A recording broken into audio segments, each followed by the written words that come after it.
mo? Bakit? Ang problema, pinahintulutan mo. Paano? Ano ibig natin sabihin pagka hindi pinahintulutan niya?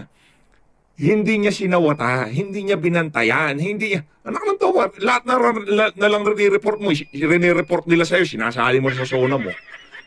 Sarap mong ibalik sa matris ni Imelda. Anak ng tawa, ganito presidente natin. Sakit mo sa bangs, Brad. Iiyak ka, iiyak ka. Ako, iiyak ka. Iya. Umalis ka dyan kung iyakin ka, buwisik ka. Hindi mo alam yung trabaho mo. Di ka talaga marunong magpresidente. Dito na tayo kay Toby Chanko. Oy, Toby Chanko, isa ka pa. Pagsabihan mo yung amo mong yan, walang yan. Buti ka pa, hindi ka umiyak siya, iyakin siya, ha?